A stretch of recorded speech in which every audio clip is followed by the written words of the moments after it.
Hi friends, आप लोगों को स्वागत है आपके यूट्यूब चैनल ईडू हम सफर सफर सफलता की ओर। आज हम आपके लिए जीव विज्ञान का चैप्टर वाइज सीरीज जो शुरू हुआ है, इसमें जो आज हम आपको देखने वाले हैं पादप ऊतक और जंतु ऊतक के बारे में। प्लांट टिश्यू और एनिमल टिश्यू को इसमें कवर करेंगे। जितना भी इससे क्वेश्चन बन सकता है उसको इसमें हम कोशिश करेंगे कि उसको कवर कर पाएं। आज देखते हैं इसका पीडीएफ पाने के लिए आप मेरे टेलीग्राम चैनल या व्हाट्सएप ग्रुप से जोड़ के ले सकते हैं, जो कि लिंक जो है आपको डिस्क्रिप्शन में या कमेंट बॉक्स में मिल जाएगा। अगर अभी तक आप चैनल को सब्सक्राइब नहीं किए हैं तो चैनल को सब्सक्राइब कर लीजिएगा, ताकि जब भी वीडियो डालें तो आपको नोटिफिकेशन प्राप्त हो। और वीडियो को लाइक कीजिएगा और ज़्यादा से ज़्यादा दोस्तों के साथ शेयर कीजिएगा। यह जो क्वेश्चन इसमें दिया गया वो यूपी पुलिस, बिहार दरोगा, बिहार एसएससी इंटर स्तरीय की जो वैकेंसी आई है या ग्रेजुएशन लेवल की जो आने वाली है, या एसएससी जीडी या किसी भी एग्जाम का तैयारी करते हैं जहां जीके जीएस क्वेश्चन पूछा जाता है, उसमें इस क्वेश्चन आने की बहुत संभावना होगी। तो आइए देखते हैं आज का पादप एवं जंतु ऊतक से कितना क्वेश्चन बन सकता है, उसको हम इसमें देख लेते हैं। तो ये अब सबसे पहले देखेंगे जो क्वेश्चन पूछा गया है, प्रीवियस क्वेश्चन क्या क्या है इसका। तो पहला क्वेश्चन दिया गया कि मानव शरीर में ऑक्सीजन की पूर्ति किसके माध्यम से होता है। बताना आपको कि मानव शरीर जो होता है उसमें ऑक्सीजन की पूर्ति जो होता है वो किसके माध्यम से होता है। यह जो होता है वो लाल रक्त कोशिका से होता है। इसका जो आंसर हो जाएगा ए नंबर हो जाएगा। यही क्वेश्चन पूछ देगा कि लाल रक्त कोशिका जो होता है तो इसमें केंद्रक पाया जाता है या नहीं पाया जाता है। तो आरबीसी जो होता है उसमें केंद्रक नहीं पाया जाता है, याद रखिएगा, क्योंकि बार बार क्वेश्चन पूछा गया है। वही क्वेश्चन ये भी पूछ सकता है कि आरबीसी का जीवन काल कितना होता है। तो आरबीसी का जीवन काल जो होता है 120 दिनों तक होती है, याद रखिएगा। ये दोनों क्वेश्चन बहुत फेमस है, बार बार ये क्वेश्चन पूछा जाता है। क्वेश्चन ये भी पूछ सकता है कि लाल रुधिर कणिकाएं जो है इसकी निर्माण जो होता है वो कहाँ पे होता है। तो इसका निर्माण जो होता है यह अस्थि मज्जा में होता है। आगे देख लेते हैं। क्वेश्चन दिया है किस रक्त वर्ग के व्यक्ति सर्वदाता यूनिवर्सल डोनर कहलाते हैं। बताना आपको कि कौन से रक्त समूह है, रक्त समूह ब्लड ग्रुप है जो कि जिसे सर्वदाता कहा जाता है। तो यह जो सर्वदाता कहा जाता है वो ब्लड ग्रुप ओ को कहा जाता है। इसका जो आंसर हो जाएगा सी नंबर हो जाएगा। वही ओ ब्लड ग्रुप के व्यक्ति जो होते हैं किसी भी ग्रुप के व्यक्ति को ब्लड जो दे सकते हैं, इसलिए इसे सर्वदाता ग्रुप कहा जाता है। वही क्वेश्चन पूछ देगा कि सर्वग्राही किसे कहा जाता है। तो सर्वग्राही जो होता है वह ए बी होता है। ए बी ब्लड ग्रुप के व्यक्ति जो होते हैं किसी भी ग्रुप के ब्लड ले सकते हैं, इसमें वह इसी वजह से इन्हें सर्वग्राही ग्रुप कहा जाता है। इसका जो आंसर हो जाएगा सी नंबर हो जाएगा। आगे देख लेते हैं। क्वेश्चन दिया गया निम्नलिखित में से कौन से ब्लड ग्रुप सर्वव्यापक ग्राहदाता रहता है। तो यह अभी अभी एक्सप्लेनेशन इसका हम बता दिए हैं। इसका जो आंसर हो जाएगा वो सी नंबर हो जाएगा, ए बी हो जाएगा। वही क्वेश्चन यहाँ पूछ सकता है कि रक्त समूह की खोज किसने किया था। तो रक्त समूह की खोज जो किए थे कार्ल लैंड स्टीनर ने किए थे, जो कि कब किए थे तो 1900 ईस्वी में किए थे। वही इन्हें इसी के खोज के लिए नोबेल पुरस्कार दिया गया था 1930 में। याद रखिएगा कार्ल लैंड स्टीनर को नोबेल पुरस्कार कब दिया गया था तो 1930 में दिया गया था। वो किसके लिए दिया गया था तो यह ब्लड ग्रुप की खोज के लिए दिया गया था। आगे देख लेते हैं। क्वेश्चन दिया गया कि यह एक प्रोटीन नहीं है। बताना है इसमें से कौन सा एक प्रोटीन नहीं है। देख लेते हैं। पहला दिया गया कोलेजन। कोलेजन जो है एक प्रोटीन है। अगला दिया इलास्टिन, ये भी प्रोटीन है। तथा अगला दिया गया रेशम, जो कि ये भी है। तथा अगला दिया लिम्फोसाइट। लिम्फोसाइट जो है यह प्रोटीन नहीं है। तो इसमें नहीं वाला बताना था। तो इसका जो आंसर हो जाएगा डी नंबर हो जाएगा। ये लिम्फोसाइट जो होता है यह क्या होता है तो लिम्फोसाइट वास्तव में श्वेत रुधिर कणिकाएं होती हैं। यह डब्ल्यूबीसी में पाई जाती है, जो कि लिम्फोसाइट हानिकारक जीवाणुओं का भक्षण करके लोगों को रोकथाम में सहायक करता है। वही क्वेश्चन पूछ देगा कि यह लिम्फोसाइट जो होता है वह लसिका में पाई जाने वाली कणिकाएं होती हैं। याद रखिएगा। इसका जो आंसर हो जाएगा डी नंबर हो जाएगा। आगे देख लेते हैं। जो कि क्वेश्चन दिया गया कि ऊतक संवर्धन में डैश को विट्रो में उगाकर विषाणु मुक्त पादप तैयार करते हैं। तो यह जो विषाणु मुक्त जो तैयार किया जाता है उसे विभाज्योतक कहा जाता है। इसका जो आंसर हो जाएगा डी नंबर हो जाएगा। आगे देख लेते हैं। जो कि मॉडल प्रैक्टिस सेट करके दिया गया है क्वेश्चन, जो कि दिया गया है कि निम्न में से कौन से पशु ऊतक प्रकार नहीं है। बताना आपको इसमें से कौन सा पशु जो है ऊतक प्रकार नहीं है। तो देख लेते हैं इसमें कौन सा नहीं बताना है। तो पहला देगा मेरिस्टोमेटिक ऊतक, जो कि मेरिस्टोमेटिक ऊतक जो है यह पशु ऊतक नहीं है। तो इसका जो आंसर हो जाएगा ए नंबर हो जाएगा। यह कैसा ऊतक है तो यह जो है एक पादप ऊतक है, मतलब प्लांट टिश्यू है। वही पादप में विभाज्योतक ऊतक जो होता है या स्थायी ऊतक पाया जाता है। वही ऊतकों का अध्ययन क्या कहलाता है तो ऊतकों के अध्ययन को हिस्टोलॉजी कहा जाता है। यही क्वेश्चन पूछ देगा कि सर्वप्रथम ऊतक शब्द किसने के द्वारा प्रयोग किया गया था। तो सर्वप्रथम ऊतक शब्द का प्रयोग जो है या बिंस्टक द्वारा किया गया था। लिख देते हैं ताकि कंफ्यूजन ना हो। तो यह हो जाएगा बिंस्टक हो जाएगा। इसका जो आंसर हो जाएगा ए नंबर हो जाएगा। आगे देख लेते हैं। जो कि दिया गया इनमें से कौन से मानव रक्त में नहीं पाया जाता है। बताना आपको इसमें से कौन सा है जो मानव रक्त में नहीं पाया जाता है। तो देख लेते हैं इसमें क्या नहीं पाया जाता है। तो पहला जो दिया गया है ल्यूकोसाइट जो कि पाया जाता है, अगला है लिम्फोसाइट जो कि ये भी पाया जाता है, तथा अगला देगा मोनोसाइट जो कि ये भी पाया जाता है, तथा अगला देगा कॉन्ड्रोसाइट जो कि ये नहीं पाया जाता है। तो इसका जो आंसर जो नहीं वाला बताना था, तो इसका आंसर जो हो जाएगा डी नंबर हो जाएगा। वही थोड़ा जान लेते हैं यहाँ ब्लड के बारे में। तो ब्लड जो होता है वो दो टाइप का होता है। कौन कौन सा टाइप होता है? तो यहाँ जो होता है प्लाज्मा होता है, और इस साइड में जो होता है वो ब्लड कार्पुलस होता है, जो कि उसी को हिंदी में रुधिराणु कहा जाता है। जो कि ये जो होता है वो तीन टाइप का होता है। एक जो होता है आरबीसी होता है, दूसरा जो होता है डब्ल्यूबीसी होता है, तथा अगला जो होता है उसी को हम लोग रुधिर प्लेटलेट या उसको थ्रोम्बोसाइट कहा जाता है। याद रखिएगा प्लेटलेट जो होता है उसी को थ्रोम्बोसाइट कहा जाता है, जो कि डेंगू की बीमारी जो होती है उसमें प्लेटलेट्स घटने लगता है। तो इसका जो आंसर जो हो जाएगा वो क्या हो जाएगा? डी नंबर हो जाएगा। ये याद रखिएगा क्योंकि इससे क्वेश्चन बार बार पूछता है। अगर अभी तक आप चैनल को सब्सक्राइब नहीं किए हैं तो चैनल को सब्सक्राइब कर लीजिएगा, ताकि जब भी वीडियो डालें तो आपको नोटिफिकेशन प्राप्त हो। और वीडियो को लाइक कीजिएगा और ज़्यादा से ज़्यादा दोस्तों के साथ शेयर कीजिएगा। आइए देखते हैं डैश एक सल्फर युक्त अमीनो अम्ल है। बताना आपको इसमें से एक सल्फर युक्त अमीनो अम्ल कौन सा है। तो इसमें अमीनो अम्ल जो दिया गया है वह इसमें जो हो जाएगा 16 हो जाएगा। इसका जो आंसर हो जाएगा सी नंबर हो जाएगा।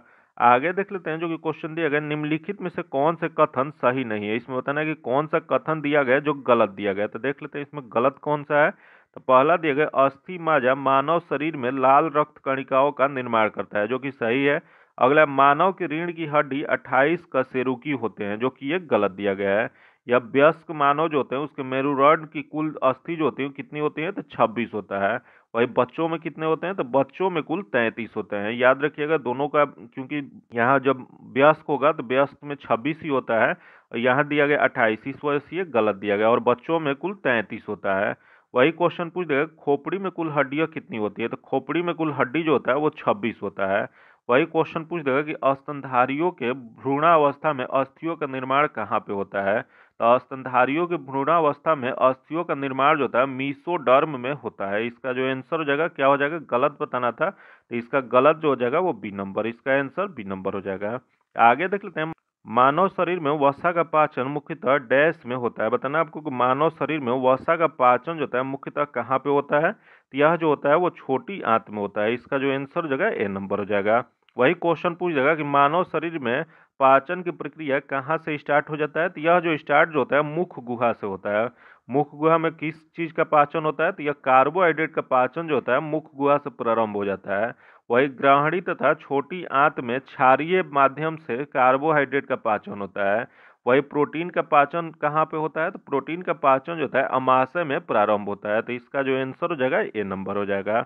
आगे देख लेते हैं क्वेश्चन दिया गया पौधे में फ्लोएम का क्या कार्य है। बताना आपको कि पौधे जो होते हैं उसमें फ्लोएम का क्या कार्य होता है। तो फ्लोएम का जो कार्य जो होता है यह शर्करा के पौधे के विभिन्न भागों तक पहुंचाता है। इसका जो आंसर हो जाएगा सी नंबर हो जाएगा। यही फ्लोएम को और किस नाम से जाना जाता है? तो फ्लोएम को फ्लोएम उत्तक जो होता है उसे बास्ट भी कहा जाता है। वही जड़ों द्वारा अवशोषित जल तथा खनिज पदार्थों को पौधे के विभिन्न भागों में जो ले जाता है उसे क्या कहा जाता है? तो उसे जाइलम कहा जाता है। वही जाइलम जल संवहन उत्तक भी कहलाता है। याद रखिएगा क्वेश्चन पूछ देगा कि जल संवहन उत्तक किसे कहा जाता है। यह जाइलम को कहा जाता है। इसका जो आंसर हो जाएगा सी नंबर हो जाएगा। आगे देख लेते हैं दिया गया कि चालनी पट्टी का एक भाग है। बताना आपको कि चालनी पट्टी का किसका भाग है। तो यह जो भाग जो है वो पोस्वाह फ्लोएम का है। इस फ्लोएम को ही हिंदी में पोस्वाह कहा जाता है। तो इसका भाग है। इसका जो आंसर हो जाएगा डी नंबर हो जाएगा। जो कि यही क्वेश्चन पूछ देगा कि पौधे में तना तथा जड़ के मोटाई में वृद्धि किसके कारण होता है। तो यह जो होता है कैब्रियम के कारण होता है। इसके कारण जो होता है क्या होता है? तो पौधे में तना और जड़ की मोटाई में वृद्धि होता है। वही पौधे में जल और खनिज लवण का संवहन जो होता है वो जाइलम के द्वारा होता है। जो कि फ्लोएम के द्वारा जो होता है भोजन पौधे में भोज्य पदार्थ का संवहन होता है। याद रखिएगा इसका जो आंसर हो जाएगा डी नंबर हो जाएगा। आगे देख लेते हैं उत्तक क्या होता है। बताना आपको कि उत्तक क्या होता है। टिश्यू क्या होता है। तो टिश्यू जो होता है यह होता है वे कोशिकाएं जो मूल रूप से दिखने में और कार्य करने में समान होती हैं। इसका जो आंसर हो जाएगा डी नंबर हो जाएगा। वही क्वेश्चन पूछ देगा कि उत्तक के अध्ययन को क्या कहा जाता है। टिश्यू के अध्ययन को क्या कहा जाता है। तो इसे हिस्टोलॉजी कहा जाता है। आगे देख लेते हैं जो कि क्वेश्चन दिया गया कि अस्थायी उत्तकों के निर्माण के लिए एक अस्थायी संरचना आकार और क्रिया अपनाने की प्रक्रिया को क्या कहा जाता है। तो यह जो कहा जाता है वह विभेदन कहा जाता है। इसका जो आंसर हो जाएगा ए नंबर हो जाएगा। जो कि वसा संयोजी उत्तक गोलाकार और अंडाकार होते हैं। याद रखिएगा, क्वेश्चन पूछ देगा कि वसा जो संयोजी उत्तक जो होते हैं उसका आकार कैसा होता है, तो वह गोलाकार होते हैं और अंडाकार होते हैं। इसका जो आंसर हो जाएगा ए नंबर हो जाएगा। आगे देख लेते हैं जो कि दिया गया, मांस में संवहन उत्तक कंडक्टिंग टिश्यू बने होते हैं। बताना आपको मांस में संवहन उत्तक किसके बने होते हैं, यह जो बने होते हैं मृदुत्वक का बने होते हैं। इसका जो आंसर हो जाएगा ए नंबर हो जाएगा। पेरेनकाइमा का बने होते हैं। आगे देख लेते हैं जो कि क्वेश्चन दिया गया कि पौधों में प्राथमिक वृद्धि इससे होती है। बताना आपको पौधे में प्राथमिक वृद्धि किससे होती है, तो यह जो होता है देख लेते हैं। पहला जो दिया गया लंबवत विभाज्योतक से, जो कि नहीं होता है। अगला पार्श्व विभाज्योतक से, जो कि ये भी नहीं होता है, तथा अधिक विभाज्योतक जो कि होता है। अगला देख लेते हैं शीर्ष विभाज्योतक, जो कि ये भी होता है। तो इसका जो आंसर जो हो जाएगा सी और डी, जो कि किस में दिया गया, तो यह बी में दिया गया। इसका आंसर बी नंबर हो जाएगा। यही जान लेते हैं कि विभाज्योतक उत्तक क्या होता है। तो विभाज्योतक उत्तक ऐसी सेलों के समूह होता है जिसमें बार बार सूत्री विभाजन करने की क्षमता होती है। वही विभाज्योतक उत्तक की स्थिति के आधार पर 3 भागों में बांटा गया है। ये 3 भाग कौन कौन सा होता है, तो शीर्षास्थ विभाज्योतक उत्तक होता है, वही पार्श्व विभाज्योतक उत्तक होता है, वही अंतर्वैशीय विभाज्योतक उत्तक होता है। तो ये 3 प्रकार की होती है। तो इसका जो आंसर जो जगह वो बी नंबर हो जाएगा। आगे देख लेते हैं, अधिक अंतरकोशीय प्रसार के लिए डैश कोशिकाएं विरल रूप में संचलित होती है। तो यह जो संचलित जो होती है वह पेरेनकाइमा होता है। इसका जो आंसर जगह सी नंबर हो जाएगा। वही पेरेनकाइमा क्या होता है, तो पेरेनकाइमा जो होता है अत्यंत सरल प्रकार का अस्थायी उत्तक होता है।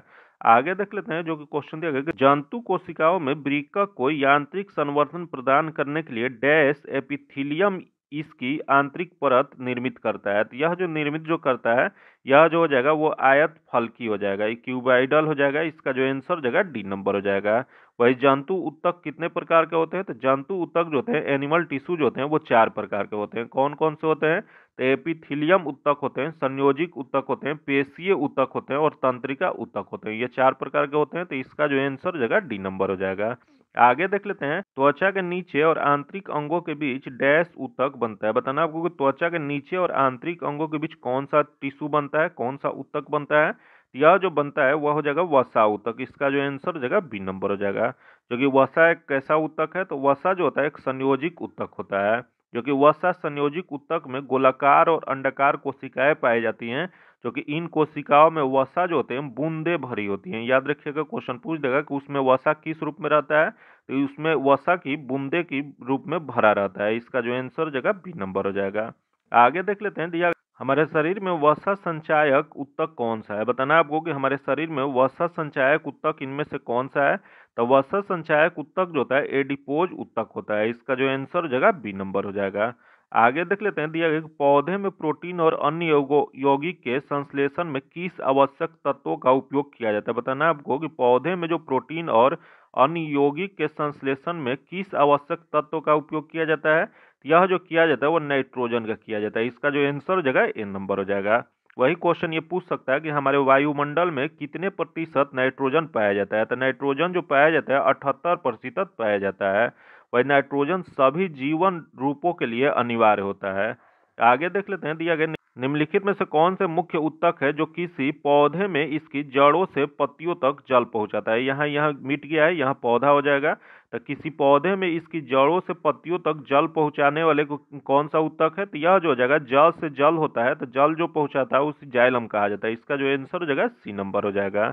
वही जाइलम क्या होता है, तो संवहन उत्तक है। जाइलम एक संवहन उत्तक है तथा यह जल का संवहन पौधे के शीर्ष भागों तक करता है। आगे देख लेते हैं, दिया गया कि शरीर में होमोग्लोबिन का कार्य क्या है। बताना आपको कि हमारे शरीर में होमोग्लोबिन का कार्य क्या होता है, तो इसका कार्य जो होता है ऑक्सीजन का परिवहन करना है। इसका जो आंसर जगह ए नंबर हो जाएगा। जो कि वही आरबीसी जो होता है लाल रुधिर कणिकाएं में लौह युक्त प्रोटीन पाया जाता है, आयरन युक्त जो होता है प्रोटीन पाया जाता है, जिसे क्या कहा जाता है, उसे होमोग्लोबिन कहा जाता है। वही होमोग्लोबिन जो होता है ऑक्सीजन O2 तथा कार्बन डाइऑक्साइड का परिवहन करता है।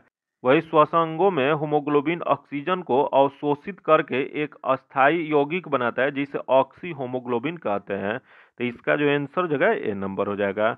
आगे देख लेते हैं, दिया क्लोरेनकाइमा बने होते हैं। बताना वो क्लोरेनकाइमा किसके बने होते हैं, तो यह जो बने होते हैं यह मृदुतकों का बने होते हैं। इसका जो आंसर जगह डी नंबर हो जाएगा। जो कि क्लोरेनकाइमा जो होता है उत्तक पौधे में तनन सामर्थ्य प्रदान करता है, जो कि कोरेनकाइमा का कार्य जो होता है प्रकाश संश्लेषण की कार्य विधि द्वारा स्टार्च का निर्माण करना होता है। वही कोरेनकाइमा ऊतक एपिडर्मिस के नीचे पूर्णतः पाया जाता है। इसका जो आंसर हो जाएगा डी नंबर हो जाएगा। आगे देख लेते हैं, नुकीले पतले सिरों वाली एक लंबी कोशिका कहलाती है। बताना आपको, नुकीले पतले सिरे वाली एक लंबी कोशिका को क्या कहा जाता है? यह जो कहा जाता है दृढ़ोतक कहा जाता है। इसका जो आंसर हो जाएगा सी नंबर हो जाएगा। आगे देख लेते हैं, दिया गया डैश रेशेदार संयोजिक ऊतक है जो जोड़ों में हड्डियों को जोड़ता है। बताना आपको कि जोड़ों में हड्डियों को कौन जोड़ता है? यह जो जोड़ता है जिसे कहा जाता है स्नायु कहा जाता है, जो कि इसी को अंग्रेजी में लिगामेंट कहा जाता है। इसका जो आंसर हो जाएगा बी नंबर हो जाएगा। वही जो अस्थि जो होता है उसमें कौन सी प्रोटीन पाई जाती है? तो अस्थि में जो प्रोटीन पाई जाती है ओसिन प्रोटीन पाई जाती है। वही अस्थि जो होता है शरीर के सभी संयोजिक ऊतक में सबसे अधिक कड़ी होती है, जिसमें 50% जल और 50% ठोस पदार्थ पाया जाता है। तो इसका जो आंसर हो जाएगा बी नंबर हो जाएगा। आगे देख लेते हैं, मायोसिन और एक्टिन क्या है? बताना आपको को मायोसिन और एक्टिन क्या है? तो यह जो हो जाएगा यह आपको हो जाएगा पेशीय प्रोटीन है। इसका जो आंसर हो जाएगा ए नंबर हो जाएगा, जो कि मांसपेशियों का संकुचन जो होता है एक्टिन और मायोसिस जैसे सिकुड़ा प्रोटीन की उपस्थिति पर निर्भर करता है। जो कि फाइब्रोजेन क्या होता है? तो फाइब्रोजेन तथा थ्रोम्बिन प्रोटीन चोट लगने पर रुधिर का थक्का बनने में रक्तस्राव को रोकता है। और वही हिस्टोन न्यूक्लियोप्रोटीन क्या होता है? तो ये जो होता है अनुवांशिक लक्षणों के विकास और वंशगति को नियंत्रण करता है। याद रखिएगा, क्वेश्चन पूछ देगा कि अनुवांशिक लक्षणों के लिए कौन सा प्रोटीन लाभदायक होता है? हिस्टोन न्यूक्लियोप्रोटीन होता है। वही क्वेश्चन पूछ देगा, जब चोट लगता है तो रक्त स्रावन को थक्का बनने में या उसे रोकने में कौन सा प्रोटीन काम आता है? फाइब्रियोजेन या थ्रोम्बिन प्रोटीन काम आता है। इसका जो आंसर हो जाएगा ए नंबर हो जाएगा। आगे देख लेते हैं, इनमें से कौन सा ऊतक प्रचुर मात्रा में वसा संग्रहित करता है? बताना आपको इसमें से कौन सा ऊतक है जो प्रचुर मात्रा में वसा को संग्रहित करता है? यह जो संग्रहित जो करता है वसा ऊतक करता है। इसका जो आंसर जगह ए नंबर हो जाएगा। वही अगला क्वेश्चन देख लेते हैं, जो कि दिया गया कि जीवित यांत्रिक ऊतक होता है। बताना आपको कि जीवित यांत्रिक ऊतक क्या होता है? यह जो होता है वो कोलेनकाइमा होता है। इसका जो आंसर जगह बी नंबर हो जाएगा। कोलेनकाइमा क्या होता है? तो कोलेनकाइमा ऊतक जो होता है एपिडर्मिस के नीचे पर्णवृत्त में पाए जाते हैं। जो कि वही क्वेश्चन पूछ जाएगा, कोलेनकाइमा ऊतक की कोशिकाएं कैसी होती हैं? यह जीवित होती हैं, लंबी होती हैं और अनियमित ढंग से कोने पर मोटी होती हैं। वही कोलेनकाइमा ऊतक जो होता है पौधे में तनन सामर्थ्य प्रदान करता है। पौधे को खड़ा होने में या उसे तन्य रहने में कौन सा ऊतक काम करता है? तो कोलेनकाइमा करता है। वही क्वेश्चन पूछेगा, स्क्लेरेनकाइमा क्या होता है? तो स्क्लेरेनकाइमा जो होता है एक मृत ऊतक है। याद रखिएगा, क्वेश्चन पूछ देगा स्क्लेरेनकाइमा जो होता है वो कैसा ऊतक है? या कोशिकाएं जो होती हैं इसकी वो मृत होती हैं। तो इसका जो आंसर हो जाएगा बी नंबर हो जाएगा। अगला क्वेश्चन देख लेते हैं, दिया गया कि मांसपेशियों का वह भाग संकुचन उत्पन्न करने के लिए सिकुड़ता है। बताना आपको कि मांसपेशियों का कौन सा भाग है जो संकुचन उत्पन्न करने के लिए सिकुड़ता है? तो यह जो सिकुड़ता जो है उसे एक्टिन कहा जाता है। इसका जो आंसर हो जाएगा सी नंबर हो जाएगा, जो कि एक्टिन जो होता है ग्लोबुलर मल्टीफंक्शनल प्रोटीन का एक परिवार है जो माइक्रोफिलामेंट बनाता है। इसका जो आंसर हो जाएगा सी नंबर हो जाएगा। आज इतना ही रखते हैं। इसका पीडीएफ पाने के लिए आप मेरे टेलीग्राम चैनल या व्हाट्सएप ग्रुप से जुड़ के ले सकते हैं, जो कि लिंक जो आपको डिस्क्रिप्शन में या कमेंट बॉक्स में मिल जाएगा। अगर अभी तक आप चैनल को सब्सक्राइब नहीं किए तो चैनल को सब्सक्राइब कर लीजिएगा और बगल में बेल आइकन है जिसको जरूर दबा लीजिएगा, ताकि जब भी वीडियो डालें तो आपको नोटिफिकेशन प्राप्त हो। और वीडियो को लाइक कीजिएगा और ज़्यादा से ज़्यादा दोस्तों के साथ शेयर कीजिएगा। फिर मिलते हैं आपसे अगले वीडियो में, तब तक के लिए धन्यवाद। जय हिंद।